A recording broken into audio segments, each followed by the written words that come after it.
म रवि दाईलाई जहिले पनि सम्झिन्छु। अहिले म दाई भनिरहेको छु त्यत्रो महान व्यक्तिलाई होइन। अहिले त देशै उहाँको हातमा छ। यो सिनेमाबाट उधुमै कमाइ भने म मातेर उखर माउलो गरेर ठुला गाडी चढेर डाँडा र टुटु हिँड्ने मेरो सोचाइ नै छैन। मलाई पुग्यो भगवान्ले जति दिनुभयो, अब म स्टप गर्छु। त्यतिखेर केही नै होइन नि म त होइन। त्यतिखेर पनि भाइ यता आऊ भनेर जस खुलेर गफ, त्यतिखेर त हामीलाई अलिक सिनियर दाईहरूले खुलेर गफ गरिदिनु हो, ल यसो गर भाइ यस्तो ल ठिक छ भनिदिँदा नि कति ठुलो हुन्थ्यो क्या। त यो दाइसँग कस्तो मजाले गफ गर्न पाएँ। त्यतिखेर त मोहिनी लाग्ला है भन्नेमा चाहिँ आइएम जितबहादुर किन हेर्ने त नेपाली जनताले? अब त्यही अब मेरो सुन्दा कस्तो राम्रो हुन्छ, कस्ता राम्रा कथाहरू भिजुअलबाट आउँदाखेरि त्यति राम्रो हुँदैन। के कारण होला त? एज एन डाइरेक्टरमा एकदम पर्फेक्टली नलेज हुनुपर्छ। पहिलोचोटि तपाईँले चाहिँ कुन नेपाली सिनेमाको चाहिँ कुन चाहिँ एक्ट्रेससँग भेट भएको थियो र उहाँसँगको एक्सपिरियन्स? दाइले त्यो टक्क बोक्नुहुन्थ्यो कि रवि भनेर लेखेको युमेटिक क्यासेट चाहिँ क्या, मलाई त्यो कस्तो नौलो लाग्थ्यो कि बाब्रे क्यासेटमा नाम छ है दाइको। थिएटर गरेका कलाकार बन्न लाएर थिएटर गरेका जसले यहाँ छोडेर विदेश जानुभएको छ अथवा गरिरहनु भएको छ, के छ पक्कै हेर्नुहुन्छ थिएटरको कथा भनेर। पहिली त उहाँहरूले त सिनेमा हेरेर आएपछि रुनुहुन्छ र लेख्नुहुन्छ क्या। ओहो यो दाइले कस्तो है हाम्रै कथा बोलिदिनु हो भन्नु आएर टक्कटुक्का खेल्दै गर्दा, अरू सिरियलहरू खेल्दै गर्दा, सिनेमामा स्ट्रगल गर्न जाँदाखेरिका भोगाई, त्यहाँ पनि रातभरि खाना निद्रा नलागेका, सुत्न नपाएका, खाना नपाएका चिजहरू चाहिँ। चितु दाइ स्वागत छ। थ्याङ्क यू, एकदमै धन्यवाद। धेरै पछि भेट भयो। मैले लास्ट टाइम हजुरलाई भेट्दाखेरि चाहिँ एउटा क्वेसन सोधेको थिएँ। ओहो मुन्द्रेले चाहिँ के अरे जितबहादुर नेपाललाई चाहिँ कतिको मिस गर्छ भनेर। हो है, मुन्द्रेले गर्छ नि जितबहादुर नेपाल। अहिले चाहिँ ठ्याक्कै त्यो कुराले अब आइएम जितबहादुर आउँदैछ अनि ठ्याक्कै त्यो क्वेसन अघि हजुरसँग भेट्ने भनेपछि चाहिँ त्यो क्वेसन सम्झिरहेको थिएँ क्या मैले। अब अहिले चाहिँ जितबहादुर आइएम जितबहादुर र जितु नेपालको चाहिँ स्टोरी के हो? स्टोरी के हो त्यो अचम्म मेरो नाममै धेरै थरी भइसक्यो है। मेरो नामै कहिले के मैले भनि पनि रहेको हुन्छु। अब मुन्द्रे, जितु नेपाल, जितबहादुर, फेरि आइएम जितबहादुर भन्दाखेरि अहिले चाहिँ यस्तो छ, जितु नेपाल म जितबहादुर नेपाल नै छोट्याएको मात्रै हो, यसमा केही होइन। मैले दिनेश ऋषि दाइले त्यो टेलिभिजनमा त नाम लेख्ने बेलामा लामो भयो छोटो घर भनेर भनेको, अब जितु नेपालले जितबहादुर नेपाल बनाएको छ, फेरि नाम लामो बनाउँदिन लागेको छ। त्यही नै जस्तो अब अभिनय हास्य व्यङ्ग्य हुँदै फिल्म हुँदै अब अहिले प्रोड्युसिङमा पनि आउनु भएको छ। पहिलो चाहिँ कस्तो हुँदो रहेछ प्रोड्युसरको अनुभव? हो गाह्रो हुँदो रहेछ एकदमै। अब त्यही हो, सबै कुरा म्यानेजमेन्ट गर्नुपर्ने। पहिले अर्काको सिनेमामा खेलिन्थ्यो, खालि सुटिङमा समयमा पुग्ने, राम्रो काम गर्ने प्रयास गर्ने, राम्रो डाइरेक्टरले भनेको मान्ने, अनि त्यसपछि यसो पब्लिसिटीमा उहाँहरूले भनेका ठाउँमा गइदिने। कुन ठाउँ हो, के हो, कसो हो थाहा थिएन। अब अहिले त सबै कुरो मिलाउनु पऱ्यो, अरूलाई पनि दिन नि पऱ्यो, कति खर्च गर्न नि पऱ्यो, ठाउँमा पुग्न नि पऱ्यो, फेरि प्रचार पुग्यो पुगेन, सबै आफै हुँदाखेरि चाहिँ अलिक तनाव त्यस्तै। जस्तो अब अहिले फिल्मको डिरेक्सन चाहिँ हाम्रो दिव्येन्दुजीले गर्नुभएको छ। उहाँ चाहिँ शुभेन्दु भारतीय सिनेमा मेकर हुनुहुन्छ। उहाँसँग कसरी भेटघाट भएर उहाँसँग जस्तो तपाईँ as a producer also an actor अनि उहाँ चाहिँ डिरेक्टर चाहिँ कस्तो काम गर्न कतिको सजिलो भयो? यस्तो भयो, त्यो ह्यारी की प्यारी भन्ने आदरणीय कपिल रिजाल दाइले फिल्म बनाउँदा दाइलाई के रहर चल्यो, बम्बईमा लगेर प्राइम फोकस भन्ने अहिले जुन रामायण बनाइरहेको जुन संस्था छ त्यहाँ उहाँले सबै काम गर्नुभयो। अनि फिल्म चाहिँ हिन्दी भाषामा पनि, बङ्गाली भाषामा पनि, मराठी पनि, अरू के तामिल, 4 भाषा 5 भाषामा फिल्म डबिङ गर्ने, डब फिल्मको हिसाबले बेच्ने भनेर सबै गर्नुभएको रहेछ। त्यसै क्रममा भारतमा चाहिँ अब कुरा हुँदाखेरि एकदम यस्तो भइरहेछ भन्यो भने ए दाइ हो भन्थे, ल आउनु भनेर भन्नुभएछ। अनि उहाँहरूले तेरो मेन कलाकारलाई बोला नि त भेटौँ भन्नुभएछ। अनि म गएँ, अनि गइसकेपछि यो शुभेन्दु घोष भेट भएको। अब त्यहाँ धेरै तरहका धेरै टाइपका मान्छे त भेट भए, तर शुभेन्दुजीसँग चाहिँ भेट हुने बित्तिकै उसले मलाई ओहो सर आप इतना अच्छा काम किया ए सबै कुरा गऱ्यो। त कमेडियन भएर पनि यस्तो इमोसनल रोल गरेको छ, आप बहुत अच्छे एक्टर है, हम भी छोटा फिल्म बनाते हैं, होता है तो साथ में काम करेंगे, ये टाइपका कुरा गरेँ। छक्क पऱ्यो, उफो बम्बईको डाइरेक्टरले होइन यस्तो भन्यो भने ए ल थ्याङ्क यू सर भने। मैले सायद नम्बर लिएको उहाँकै मात्रै होला, उहाँले मेरो नम्बर पनि लिनु, मैले पनि दिएँ। आइसु जहिले पनि गुड मर्निङ हुने, हाई हेलो हुने, कैसे हो के हो यताउता गफ गर्दै जाँदा धेरै नजिक भयो मसँग। भेटा चाहिँ छैन फेरि फोनबाट मात्रै। अनि अकस्मात ऊ चाहिँ सिलगढीमा छु भनेर भने हामी सबै कुरा हुन्थ्यो। उसले बङ्गाली फिल्म बनायो कपाल भन्ने, त्यो पनि मलाई पठाइदियो फिल्म नि। म अमेरिकामा थिएँ त्यतिखेर, हेरेँ मैले, राम्रो लाग्यो भने मैले जति बुझेँ अनि सिलगढीबाट नेपाल घुम्न आउँछु भने आएँ, उसको छोरा पनि रहेछन्। मैले 3 दिन यहाँ राखेँ, आफ्नै हिसाबले घुमाएँ भने खानासाना खुवाएँ, मैले एउटा पाहुनालाई गर्न पनि स्वागत गरेँ। जाने बेलामा एउटा सिनेमा गर्न मन छ मलाई, नेपाली फिल्मै गर्न मन लाग्छ, मसँग एउटा सब्जेक्ट छ तँलाई सुहाउने, लेकिन तैँले यत्रो लामो समय तसँग जब नजिकमै मैले तेरो विषयमा धेरै बुझेँ, धेरै देश गइस्, धेरै कमेडी गरिस्, यो गरिस् त्यो गरिस्, तर अब एउटा राम्रो सिनेमा बनाउने हो भने मसँग सब्जेक्ट पनि छ र म बनाइदिन्छु, मलाई त्यो अनुभव छ भने। मसँग पैसा छैन भने, अनि फिल्म पैसाले बन्दैन भने उसले अहिले पनि त्यही भन्छ, तर अनि दिन त पर्छ नि त भने। अनि यस फिल्मको प्रोड्युसर खोजौँ त भने पशुपतिनाथले बनाउँछन् भने। अनि मैले अब हुँदैन मा त होइन, 10-5 लाख त थियो, अनि म कति चाहिँ सकिन्छ भने यति सक्छु। उसले पनि मसँग नि अलिअलि छ, उताको खर्च अलिअलि म नि बिहोर्दिउँला बरु भने। त्यसै गरी सुरु गरियो, तर भने जस्तो सरल चाहिँ भएन। कस्तो जस्तो पैसा पशुपतिनाथले त बेर्नु भएन, कति खर्च भयो त दाइ? भयो नि, झन्डै 1.5 करोड जति खर्च भयो। अब उसलाई पनि गर्न परिहाल्यो, सुटिङ चाहिँ चाँडै सकिदिनु भयो उहाँले होइन। एकदमै काम चाहिँ पर्फेक्ट नै गर्ने, बाफरे मर्ने नै काम भन्दाखेरि उनीहरूको चलनै त्यही हुँदो रहेछ इन्डियातिर त। स्टारहरूको हामी पो पुरै सिनेमामा देख्छौँ त, तर स्टारहरूले समय त थोरै दिँदा रहेछन्, फेरि स्टारको समय। अनि एकदमै गाह्रो हुँदो रहेछ कि काम गर्न। अनि उनीहरू चाहिँ रातभर दिनभर केही नभनिकन पागल जस्तरी काम गर्दा रहेछन्। काम चाहिँ काममा एकदम फोकस गर्ने, र ऊ चाहिँ कथा पनि बुझेको, सबै कुरा बुझेको। त्यो भएर सिनेमा एक प्रकारको राम्रै बनाइदिनु, तर खर्च त भयो। अब उसले पनि उताबाट क्यामेराम्यान पनि ल्याएको छ, यो छ, अब उसको टिम पनि छ, आएको छ गएको छ, अब स्टुडियोमा कामहरू गराएको छ। मैले पनि फेरि त्यसै अर्कोले गरिदियो भन्दैमा गर्नु त भएन, धेरै थोर त दिनु पर्यो। जस्तो अब धेरै जस्तो यता र उताको टिम मिक्सअप भएर काम हुँदाखेरि चाहिँ अडियन्सलाई के हुन्छ नि त, अब एकदमै राम्रो केही नयाँ देख्न पाइन्छ कि भन्ने हुन्छ नि त। के छ सिनेमाको क्वालिटीको हिसाबले, अब कथा त हजुरले राम्रो छ भनिसक्नुभयो, क्वालिटी सबै कुराहरू, खिचाइको कुराहरूमा चाहिँ उतैबाट आएको मान्छेहरू भनेपछि केही फरक पाउनुभयो नेपाली टिमसँग काम गर्दा र उताको टिमसँग काम गर्दा? त्यस्तो त होइन, नेपालमा यो अझ मैले त त्यस्तो धेरै टेक्निकलीमा त मैले त्यस्तो पाइनँ। खालि एउटा क्यामेराम्यान आउनु भएको थियो, क्यामेराम्यानले चाहिँ अलिक फास्ट काम गर्ने, उनीहरूको त्यो फोकसहरू चाहिँ एकदम टाइमिङ गर्दो रहेछ। अहिले त हाम्रो यहाँ पनि 101 हुनुहुन्छ हेर्नु, सुजनजीहरू, हरिजीहरू भयो होइन, सञ्जय लामाजीहरू, जति पनि अहिले डिओपी हुनुहुन्छ उहाँहरू पर्फेक्टै हुनुहुन्छ। अब यस्तो धेरै टेक्निकली चाहिँ उसले एकदमै राम्रो बनाए, रिच बनाए म भन्दिनँ। एक त समय सुटिङ डेज पनि कम छ, बजेट पनि ठिक्कमा गरेको हो, ठाउँ पनि ठिक्कमा गरेको, हामीले फेरि त्यस्तो म भन्दिनँ, त्यो नौलो लाग्दैन। तर सिनेमाको कथावस्तु लभ, तर लभ भन्ने बित्तिकै अब के अरे केटाकेटीको बिचको होइन कि, यो लभ एउटा फ्यामिलीपट्टिको लभ, श्रीमान श्रीमती बिचको एउटा चाहिँ विश्वास, अनि त्यो टाइपको खालको छ। अनि यो एज अ थिएटर आर्टिस्टको उप बनेको फिल्म पनि हो, त्यसको माथि। त्यही त ट्रेलर हेर्दा चाहिँ अब नाटक गर्ने मान्छेले चाहिँ कसरी स्ट्रगल गरेर फिल्म हरेक नाटक गर्ने मान्छेले चाहिँ थिएटरमा नाटक गर्दै गर्दा चाहिँ फिल्ममा काम गर्ने एउटा सपना देख्छ। धेरै थिएटरको साथीहरूसँगको सङ्गतले मलाई त्यो कुरा सधैँ रियलाइजेसन हुन्छ, हरेक थिएटर आर्टिस्टको सिनेमा गर्ने रहर हुन्छ। अब यो हजुरको व्यक्तिगत जीवनसँग कतिको मिल्ने कहानी हो?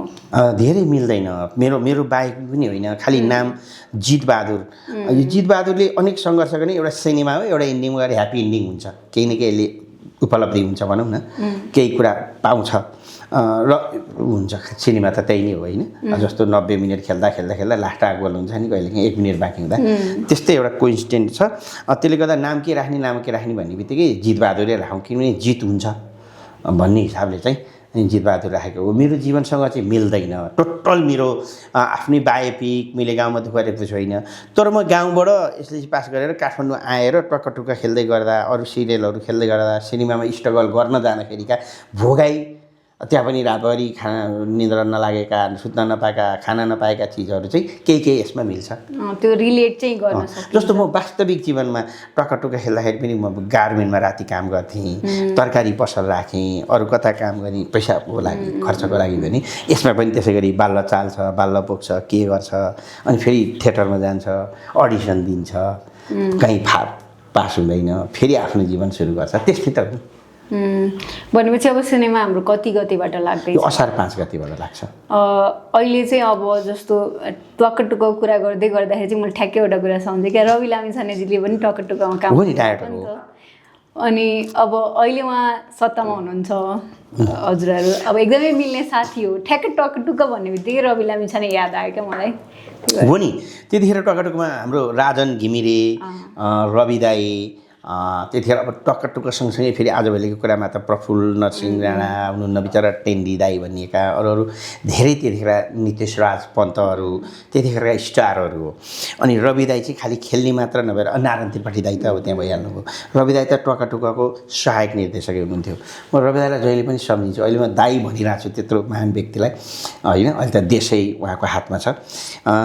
म चाहिँ पहिलोचोटि त्यसै गरी टुक्का खेल्ने सिलसिलामा टिभीमा पुग्दा त्यो युमेटिक क्यासेट त्यहाँ चाहिँ रवि लेखिएको थियो कि, किनभने त्यो दाईको जिम्मामा थियो। अनि दाईले त्यो टक्क बोक्नुहुन्थ्यो कि रवि भनेर लेखेको युमेटिक क्यासेट चाहिँ क्या। मलाई त्यो कस्तो नौलो लाग्थ्यो कि बाब्रे क्यासेटमा नाम छ है दाईको जस्तो लाग्थ्यो। अनि मैले अघि पनि एउटा प्रसङ्गमा भनेँ, अनि मलाई त्यतिखेर पनि अब त्यतिखेर केही नै होइन नि म त होइन। त्यतिखेर पनि भाइ यता आऊ भनेर जस खुलेर गफ, त्यतिखेर त हामीलाई अलिक सिनियर दाईहरूले खुलेर गफ गरिदिनु भयो। ल यसो गर भाइ यस्तो ल ठिक छ भनिदिँदा नि कति ठुलो हुन्थ्यो क्या। त यो दाइसँग कस्तो मजाले गफ गर्न पाएँ, मलाई त गफ गर्दा रहेछ जस्तो हुन्थ्यो नि त अब। अनि त्यो भएर त्यो बेलादेखि आजका दिनसम्म पनि अब अहिले त यति ठुलो जिम्मेवारी आइपऱ्यो रवि दाईलाई होइन। यत्रो ठुलो पार्टीको सभापति हुनुहुन्छ, सब मिलाउनु पऱ्यो, चाहेर नि बिचरा भेटघाट पनि हुँदैन।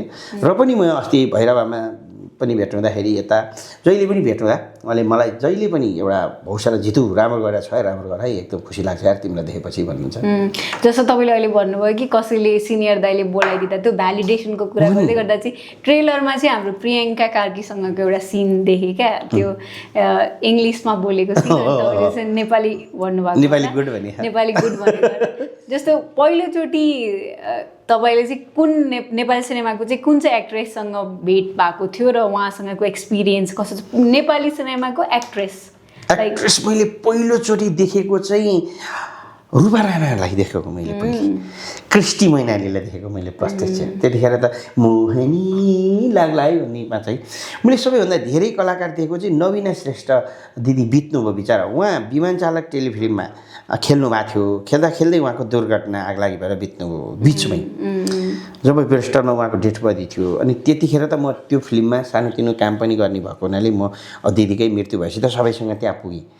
त्यो दुःखद घटना थियो। तर त्यतिखेर मलाई चाहिँ के भने मैले शिव श्रेष्ठ दाईदेखि लिएर भुवन केसी दाईदेखि लिएर श्रीकृष्ण श्रेष्ठ दाईहरूदेखि लिएर त्यो सब यात्रा भइरहँदाखेरि एकातिरको पीडा छ, तर म यी कलाकार छहरू देखेर हिँडिरहेको छु भनेर म अर्को अचम्म भएँ थिएँ क्या। जस्तो अब पहिला तपाईँको त्यो फेजबाट अहिले तपाईँलाई जस्तो देख्दाखेरि मान्छेहरूले जितु नेपाल मुन्द्रे भनेर हुन्छन् नि त। अनि त्यही फेजमा आइएम जितबहादुर आइरहेछ। कति धेरै मान्छे अघि हामीले कुरा गरिसक्यौँ कि यो मेरो बायोपिक होइन भनेर।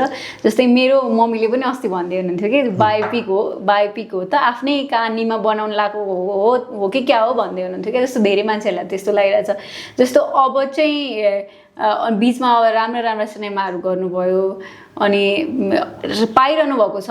हजुरले धेरै ठाउँमा भनिराख्नु पनि हुन्छ कि म पनि एज एन एक्टर काम गर्न पाइरहँदाखेरि चाहिँ म पनि हिरो हो भन्ने कुराको रियलाइजेसनहरू हुँदै गर्दाखेरि चाहिँ अब आफ्नै ब्यानरमा सिनेमा निर्माण गरिरहने हो या अरूको ब्यानरको पनि सिनेमा खेलिरहने हो, के छ? अब एकचोटि प्रड्युसर त भइसक्नुभयो, अब फेरि पशुपतिनाथले अर्को सिनेमा पनि बनाइदिन्छन् कि के छ? कोही पशुपतिनाथले के गर्नुहुन्छ थाहा छैन। म अब चाहिँ सानोतिनो अझ मैले त अहिले हजुरलाई भन्दै गर्दा यो त शुभेन्दु घोषकै कथा पनि गरेको पछि मैले थपथाप गरेँ, लेखेँ, आफ्नो हिसाबले नेपालीपनमा ल्याएँ, त्यो त आफ्नो ठाउँमा छ। तर एज अ कन्सेप्ट उहाँकै हो, डाइरेक्टर उहाँकै हो, उहाँको भिजन अनुसारको नि सिनेमा हो यो। तर मैले टुक्क बनाउँदै गर्दाखेरिको अनुभव के टुक्क खेल्दै गरेको, अनि यो अब अरूमा मैले असिस्टेन्ट गरेर मैले जिरेको छ नि 625 जान्छन् 650 भाग 11 साढे 11 वर्ष त मैले लेख्ने गर्ने डाइरेक्सन गर्ने शिवरी दाई पनि हुनुहुन्थ्यो। गर्दै गर्दाको अनुभव र अरू कामको अनुभवले मलाई एउटा सब्जेक्ट आफ्नै हिसाबले यो मैले जितुले प्रड्युस गरेर खेलेको हो, तर टोटल जितुको होइन। म त एज अ स्क्रिप्टहरू चाहिँ मलाई त्यो गर्ने मन चाहिँ छ। अब तपाईँले भने जस्तो निर्मातामै अडाइदिनु भयो भने त्यो ढुङ्गो बग्दै आएको ढुङ्गालाई त्यो निर्माता ठाउँमा अडाइदिनु भने त ठिकै हो, फेरि बग्दै पर लग्यो भने त म त गर्छु। त्यसो भनेर म सफलै भएँ, यो सिनेमा राम्रो भयो भने नि अरूको काम नगर्ने भन्ने हुँदैन। काम राम्रो भयो भने सबैको गर्ने, जसले बनाउँछन्। जस्तो सिनेमा मेकरहरूलाई चाहिँ आफ्नो ब्यानरको सिनेमा चलिसकेपछि चाहिँ आफ्नै ब्यानरमा काम गरिरहने मन पनि हुन्छ भनिन्छ क्या? होइन, त्यस्तो हुँदैन, म त गर्छु आफ्नो भन्दा अर्कोमा गर्ने। भनेपछि अब हजुरलाई इन्डिभिजुअली आफ्नै कथा आफ्नै उसमा एउटा चाहिँ अझै पनि मलाई त्यो चाहिँ एउटा रहेछ। अब लास्टमा केही गरी यो आइएम जितबहादुरले गरेछ भने पनि फेरि आई विल ट्राई किनभने मलाई रहर छ कि मसँग छ एक दुईवटा जस्तो मैले भोगेका क्या मैले भोगेको रियलिस्टिक म त्यो देखाउनु कति सफल हुन्छु पर्दामा फेरि हाम्रो सिनेमा इन्डस्ट्री कस्तो छ भने कथा सुनाउँदा कुनै कथा नराम्रो हुँदैन क्या अनि त्यो खिचेर पर्दामा जाँदा चाहिँ त्यो फिल आउँदैन क्या हामीमा सबैभन्दा कमजोरी त्यो छ त्यो त सिनेमाको सबैभन्दा गाह्रो चिज पनि त्यही रहेछ सुन्दा कस्तो राम्रो हुन्छ कस्ता राम्रा कथाहरूको भिजुअलबाट आउँदाखेरि त्यति राम्रो हुँदैन के कारण होला त एज एन डाइरेक्टरमा एकदम पर्फेक्टली नलेज हुनुपर्छ हामी चाहिँ डाइरेक्टर भन्ने बित्तिकै टेक्निकल्ली हेर्छौँ यो तर ऊ एज अ राम्रो कलाकार तपाईँ पनि एज अ थिएटर गरेको मान्छे एउटा डाइरेक्टर भनेको यस्तो हुनुपर्छ मेरो सोचाइले त्यो एज अ राम्रो डाइरेक्टर पनि के अरे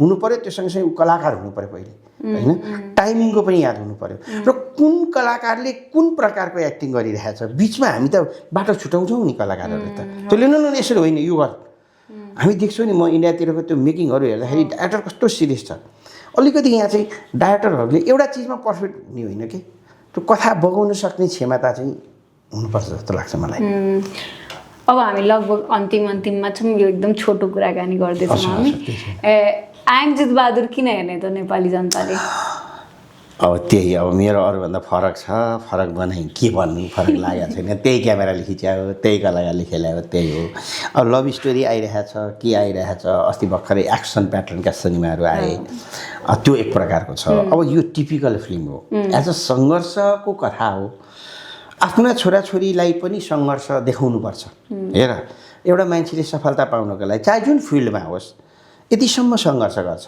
यति दुःख हुँदा पनि यसले हार्दैन यतिसम्मका कुरा नि सहन्छ है तर पछि सफल हुन्छ भने यो चिज हेर्नुपर्छ भन्ने एउटा यसले सानो मोटिभेट पनि गर्ने सम्भावना छ र अर्को मनोरञ्जन पनि छ किनभने यसमा सन्दीप छेत्रीले एकदम राम्रो काम गर्नुभएको छ हँसाउनु भएको छ हाँसो रोदनको पीडाको होइन अलिकति इमोसनल भावनात्मक फिल्म हो अब यो मनोरञ्जनको लागि हेर्नु सिनेमा त जति भने पनि यसले मनोरञ्जन दिन्छ भन्ने कुरामा म विश्वस्त छु हुन्छ दाइ धन्यवाद आइदिनु भयो हजुरको सिनेमाको लागि धेरै धेरै बधाई एज अ प्रोड्युसर डेब्यू गर्नुभएको छ यसमा पनि हजुरको थ्याङ्क यू एकदमै अंशुलाई एकदम धेरै धेरै धन्यवाद यहाँ बसेर गयो अस्ति छतमा गयो हाम्रो पहिलो अन्तर्वार्ता चाहिँ घरको छतमा एकदम थियो अनि अहिले हजुर मार्फत गफले गर्दा चाहिँ मैले बुझ्दाखेरि यो हाम्रो पोडकास्ट हाम्रो कुराकानी धेरै जसो विदेशमा हेर्नुहुन्छ भन्ने मैले बुझेँ सरलजी लगायत टिम पनि हुनुहुन्छ मैले यो सिनेमा चाहिँ बाहिरतिरको दर्शकहरूले चाहिँ अत्यधिक हेर्नुभयो हुन्थ्यो एउटा कोसेलीको रूपमा भनेर यो भन्दै गर्दा म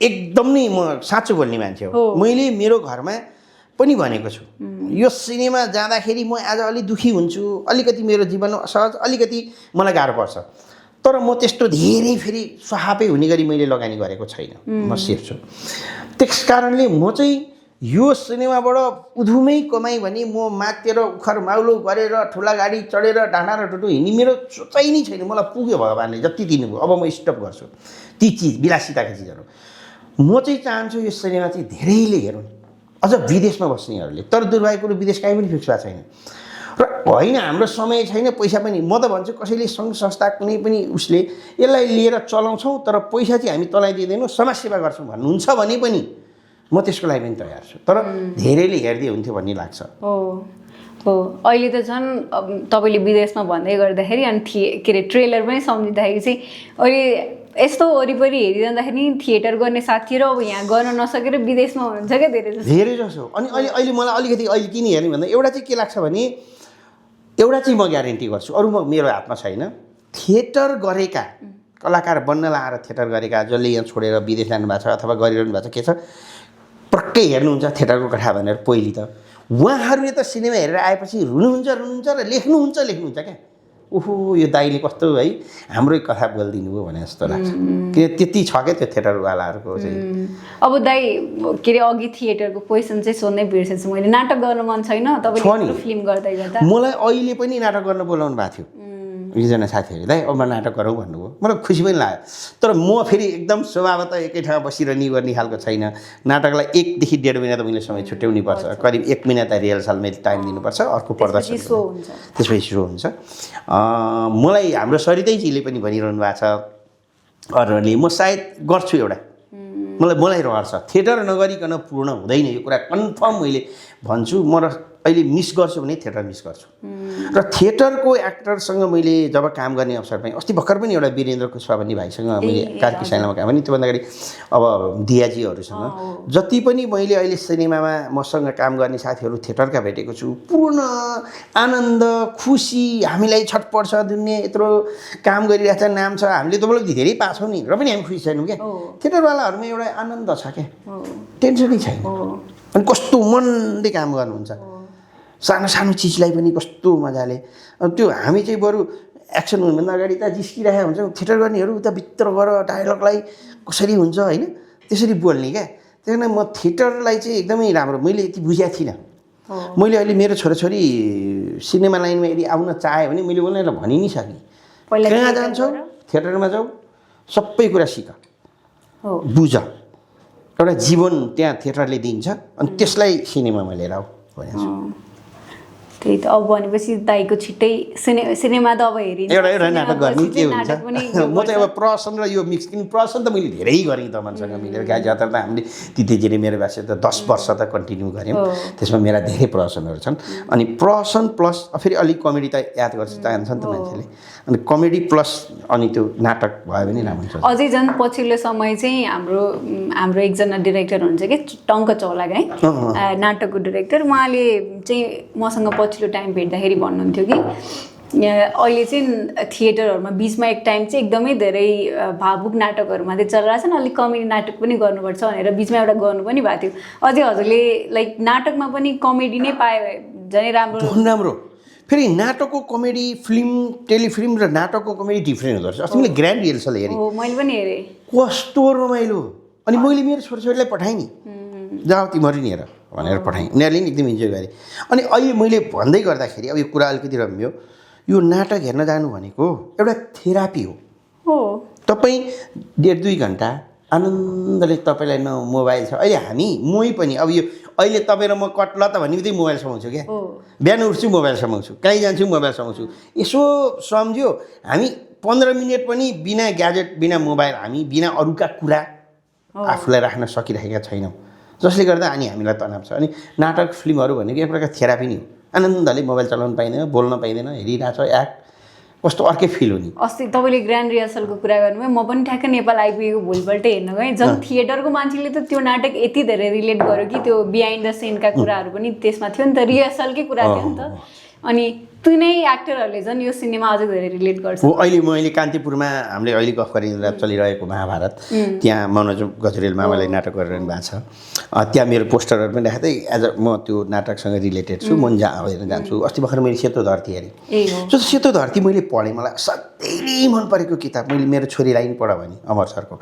अनि त्यो मलाई चाहिँ के लाग्थ्यो भने त्यो सेतो धरती 7 वर्षको नानीदेखि 87 80 84 85 वर्षको वृद्धसम्मको त्यो जर्नी त्यो नाटक कसरी गऱ्यो होला नि त त्यो त गाह्रो छ नि त सिनेमा भए कट गरिन्थ्यो 3 महिनापछि 4 वर्षपछि भन्न पाइन्थ्यो नाटकमा त त्यो पाइँदैन प्रत्यक्ष हुन्छ भने कस्तो मिलाएको सुन्दरजीले मैले भेटेँ डाइरेक्टरलाई अनि अहिले भेटेर तपाईँलाई एकदमै गजब लाग्यो मलाई यही कौतल त थियो मलाई गजबै लाग्यो कस्तो राम्रो कला देखाउनु अहिले सुन्दरजीले मीरा रेखा दिदीलाई लिएर मीरा गरेदेखि नियमित रूपमा गरिरहनु भएको छ राम्रो अनि अहिले फेरि मण्डलामा पनि लाउरे भैँसी भन्ने गर्न लाग्नुहुन्छ त्यसलाई मैले अलिकति थिएरै मेरो एउटा ब्यानर पनि दिएको छु सानो टोकन लाउरे भैँसी हो त्यो हेर्न जानु छ जे होस् अब हेरौँ गरेला त्यही त हुन्छ दाइ धन्यवाद धेरै धेरै हजुरलाई सिनेमाको लागि धेरै धेरै हस् सिनेमा हेर्नुपर्छ कस्तो अब मैले भनेअनुसारको छ कि छैन थिएटरको भनिदिनु होला तपाईँ पनि थिएटरकै हो हुन्छ दाइ हस् धेरै धेरै धन्यवाद दाइ